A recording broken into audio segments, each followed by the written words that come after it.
Assalamualaikum warahmatullahi wabarakatuh. Salam sehat, salam sejahtera buat kita semua. Om Swastiastu. Pada kesempatan kali ini saya ingin berbagi ilmu dan juga pengalaman tentang bagaimana mendatangkan rezeki secara banyak dan bahkan kita dikejar-kejar oleh rezeki itu. Yang pertama adalah kita harus pandai-pandai bersyukur. Jadi syukur itu tidak hanya sekedar diucapkan di mulut saja, tetapi juga diikuti dengan hati yang paling dalam. Kemudian pikirannya juga ikut bersyukur, baru tindakannya melakukan syukur itu sendiri. Bagaimana supaya Anda bisa bersyukur dengan baik? Kita akan bisa bersyukur dengan baik kalau kita melihat pada orang-orang yang ada di bawah kita. Syukuri saja kalau saat ini kita hanya sekedar punya sepeda motor, karena ada juga tetangga atau orang lain yang hanya mempunyai sepeda. Bagi yang punya sepeda pancal, syukuri saja karena masih ada orang lain yang kemanapun pergi sekedar jalan kaki. Bagi Anda yang hanya punya kaki, syukuri saja karena banyak juga orang yang pergi kemanapun mereka pakai kursi roda karena lumpuh atau karena memang kakinya sudah diamputasi. Kalau kita melihat ke atas, kita tidak akan pernah ada habisnya. Kita pasti akan merasa kekurangan. Harta itu kalau kita kejar semakin jauh. Oleh karena itu, syukuri. Dengan syukur itu maka kita akan menjadi orang yang kaya dan rezeki itu akan mencari kita. Yang kedua adalah bersedekah. Jadi jangan berpikir ketika Anda bersedekah itu Anda kehilangan harta benda. Salah besar itu. Saya pernah mengalami posisi di mana saat itu berada di bawah. Dalam 1 bulan perusahaan saya mengalami kerugian sekitar 108 juta. Kemudian bulan berikutnya 84 jutaan. Nah, apa yang saya lakukan saat itu? Saya hanya berpikir bahwasanya, oh iya, mungkin pada saat saya kemarin di atas, sedekah saya kurang, sehingga banyak harta titipan Allah itu diambil kembali. Saat itu saya juga kehilangan 2 mobil, tapi ya karena saya berpikirnya positif, oh iya, ini mobil punya Allah, titipan Allah, sekarang diambil orang, ya sudah, mungkin sedekah saya kurang. Seiring berjalannya waktu, ternyata sedekah itu alhamdulillah bisa membawa barokah. Perusahaan saya bisa kembali maju. Kemudian salah satu mobil saya yang hilang itu bisa ketemu, dan yang menemukan adalah saya sendiri. Itu di Putaran Waru, Sidoarjo. Sudah 2 tahun hilang. Plat nomor sudah diganti, ban velg sudah diganti, tapi ada logo BMJ yang dari kelupas dan itu membekas di kaca. Dari situlah akhirnya saya bisa mengenali dan saya bisa mendapatkannya kembali tanpa bantuan polisi. Dari sedekah itu pula lah akhirnya mulai dari tahun 2014 saya bisa mengirimkan karyawan saya untuk ke Tanah Suci. 2015 juga demikian. Kemudian 2016 juga demikian. Nah, untuk yang kali ini saya juga ada 1 karyawan bagian pengiriman yang akan ke Tanah Suci. Tapi apapun agama kita pasti mengajarkan supaya kita itu bersyukur, supaya kita itu bersedekah.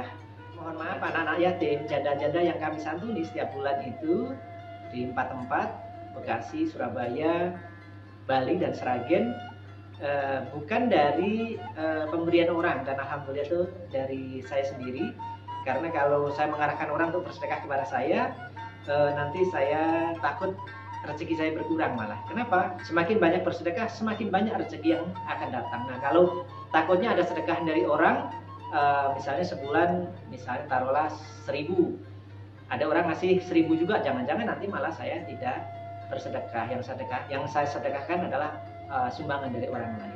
Bagi Anda yang beragama Islam, jelas di Al-Baqarah ayat 261 dikatakan bahwasanya perumpamaan orang bersedekah itu ibaratnya menanam 1 biji padi, kemudian tumbuh menjadi 7 batang, dan setiap batangnya itu ada 100 biji padi. Artinya kita menanam 1 dapatnya 700. Itu kalau kita ikhlas, tidak riya, diberikan kepada orang yang tepat. Kemudian harta yang kita berikan adalah harta-harta yang halal. Ya setidak-tidaknya yang saya rasakan adalah 1:10 sampai 1:20 lah. Ya alhamdulillah itu. Dan sekali lagi bersedekah tidak harus kepada sesama manusia. Banyak pasien-pasien yang berobat di BMCA, saya selalu pesan bersedekahlah kepada makhluk Allah.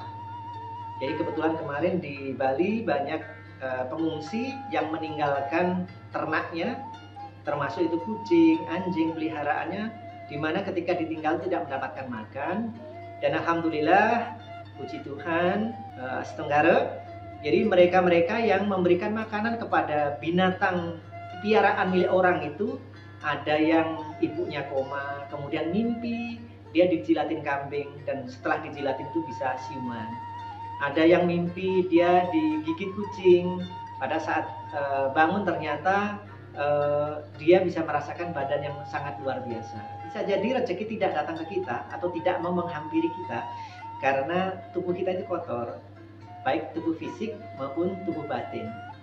Oleh karena itu ya kita sebagusnya banyak minta ampunan sama Yang Maha Kuasa, sama Allah Subhanahu wa taala, sama Sang Yang Widi Wasa, sama Tuhan Yang Maha Esa.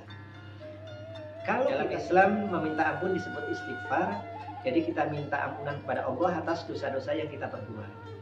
Kalau kita sudah banyak meminta ampunan dan tidak hanya sekedar di mulut tetapi juga hati, pikiran, tindakan mengikuti, maka energi negatif yang ada di dalam tubuh kita itu akan luntur digantikan dengan gelombang elektromagnetik, di mana gelombang elektromagnetik ini akan menyebar dan sebaran dari gelombang elektromagnetik kita itu akan membuat apa yang kita lakukan mendapatkan hasil. Yang jualan tiba-tiba menjadi ramai karena gelombang elektromagnetik ini bisa menarik orang untuk datang. Yang usahanya jasa bisa jadi banyak customer yang mendatangi Anda dan lain-lain.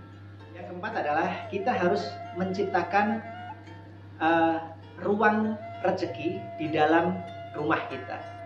Rezeki tidak akan pernah mau menghampiri kita ketika kita tidak menciptakan ruang untuknya di rumah kita. Nah, ruang itu apa? Antara lain adalah kita harus bisa menjaga keharmonisan rumah tangga. Sehebat apapun pikiran kita, ilmu kita, jabatan kita, kalau rumah tangganya berantakan, setiap hari berantem, maka kita tidak bisa bekerja dengan optimal, kita tidak bisa berdoa dengan baik. Itu juga bagian dari kunci kesuksesan semuanya, untuk mendatangkan rezeki adalah salah satu. Cara menciptakan ruang rezeki yang berikutnya adalah kita harus bekerja keras, memanfaatkan skill yang kita punya, memanfaatkan ilmu yang kita punya, dan juga harus memanfaatkan semua kesempatan yang ada. Misalnya bagi Anda yang sering jualan jasa, kita manfaatkan rekan-rekan medsos kita untuk kemudian kita juga harus meningkatkan kemampuan kita, jangan hanya berhenti di tempat.